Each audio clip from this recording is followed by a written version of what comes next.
Hi hello ಎಲ್ರಿಗೂ ನಮಸ್ಕಾರ. ಎಲ್ಲರೂ ಹೇಗಿದ್ದೀರಾ? ಎಲ್ರಿಗೂ ಮನಮೋಹನ್ ಆಲ್ ಇನ್ ಒನ್ ಚಾನಲ್ಗೆ ಸ್ವಾಗತ. ತುಂಬ ದಿನ ಆದಮೇಲೆ ವಿಡಿಯೋ ಮಾಡ್ತಾಯಿದ್ದೀನಿ. ಸ್ವಲ್ಪ ದಿನ ಬ್ರೇಕ್ ತೊಗೊಂಡಿದ್ದೆ, ಮತ್ತೆ ವಿಡಿಯೋ ಸ್ಟಾರ್ಟ್ ಮಾಡೋಣ ಅಂತ ಮಾಡ್ತಾಯಿದ್ದೀನಿ. ಸುಮ್ಮನೆ ಕೂತಿರಬೇಕಾದ್ರೆ, ಓದಬೇಕಾದ್ರೆ, ಟಿ ವಿ ನೋಡಬೇಕಾದ್ರೆ ನಮಗೇನಾದರೂ ತಿನ್ನಬೇಕು ಅಂತ ಅನಿಸುತ್ತೆ. ಏನಾದರೂ ತಿನ್ನಬೇಕು ಅಂತೇಳಿ ಏನೇನೋ ತಿನ್ನೋದಲ್ಲ, ಏನಾದರೂ ಹೆಲ್ತಿಯಾಗಿರೋದನ್ನೇ ತಿನ್ನೋಣ ಅಂತ ಅಂದ್ಕೊಂಡ್ರೆ ಈ ಒಂದು ರೆಸಿಪಿನ ಮಾಡ್ಕೊಳ್ಳಿ. ಇದಂತೂ ಎಲ್ರಿಗೂ ಇಷ್ಟ ಆಗುವಂಥ ಒಂದು ರೆಸಿಪಿ. ಮನೆಯಲ್ಲಿಯೇ ಸಿಗುವಂಥ ಇಂಗ್ರೀಡಿಯೆಂಟ್ಸ್ಗಳನ್ನ ಬಳಸ್ಕೊಂಡು ನಾವು ಈ ರೆಸಿಪಿನ ಮಾಡ್ಬೋದು. ಇದಕ್ಕೆ ಬೇಕಾಗಿರುವಂತಹ ಮೇನ್ ಇಂಗ್ರೀಡಿಯೆಂಟ್ಸ್ಗಳನ್ನ ನೋಡೋದಾದರೆ, ಮೊದಲನೇದಾಗಿ ನಮಗೆ ಬೇಕಾಗಿರುವಂಥದ್ದು 1 ಕಪ್ಪಷ್ಟು ಮೆಕ್ಕೆಜೋಳ. ನೋಡ್ತಿರ್ಬೋದು ನೀವು ಅಲ್ಲಿ ಆ ಮೆಕ್ಕೆಜೋಳ, ಮತ್ತು 1 ಟೇಬಲ್ ಸ್ಪೂನ್ನಷ್ಟು ಆಯಿಲ್, ಹಾಗೆ ಒಂದು ಸ್ವಲ್ಪ ಅಚ್ಚ ಖಾರದ ಪುಡಿ, ಹಾಗೆ ರುಚಿಗೆ ತಕ್ಕಷ್ಟು ಉಪ್ಪು. ಇವಿಷ್ಟನ್ನು ಬಳಸ್ಕೊಂಡು ನಾವು ಈಸಿಯಾಗಿ ವೆರಿ ಕ್ವಿಕ್ಕಾಗಿ ಈ ಪಾಪ್ಕಾರ್ನನ್ನು ರೆಡಿ ಮಾಡ್ಕೋಬೋದು. ಬನ್ನಿ ಯಾವ ರೀತಿ ಮಾಡೋದು ಅಂತ ನೋಡೋಣ. ಒಂದು ಪಾತ್ರೆನ ತೆಗೆದುಕೊಂಡು ಒಲೆ ಮೇಲಿಟ್ಟು ಅದನ್ನು ಬಿಸಿಯಾಗುವವರೆಗೂ ಕೂಡ ಬಿಡಬೇಕು. ಸ್ವಲ್ಪ ಬಿಸಿನ ಅಂದರೆ ಉರಿನ ಜಾಸ್ತಿಯಾಗಿ ಇಟ್ಕೋಬೇಕು. ಆಮೇಲೆ ಆಯಿಲನ್ನು ಹಾಕಿ ಆಯಿಲ್ ಕಾಯೋವರೆಗೂ ಕೂಡ ನಾವು ಏನು ಮಾಡಬೇಕಾಗತ್ತೆ, ವೆಯ್ಟ್ ಮಾಡಬೇಕಾಗತ್ತೆ.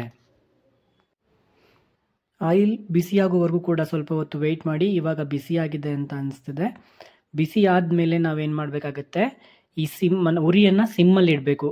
ಉರಿಯನ್ನು ಸಿಮ್ಮಲ್ಲಿಟ್ಟು ನೋಡಿ ಹೊಗೆ ಬರ್ತಾ ಇದೆ. ಆ ಟೈಮಲ್ಲಿ ನಾವು ಏನು ಮಾಡಬೇಕಾಗತ್ತೆ, ಈ ಮೆಕ್ಕೆಜೋಳವನ್ನು ಹಾಕೋಬೇಕು. ನೋಡಿ ಯಾವ ರೀತಿಯಾಗಿ ಆಗ್ತಾ ಇದೆ ಅಂತೇಳಿ.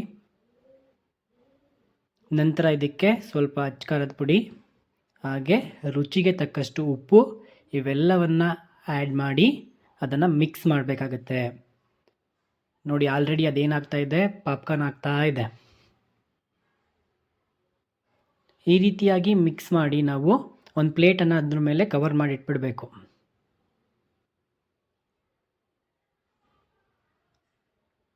ಈ ರೀತಿಯಾಗಿ ಪ್ಲೇಟನ್ನು ಕವರ್ ಮಾಡಿಟ್ಟ ಮೇಲೆ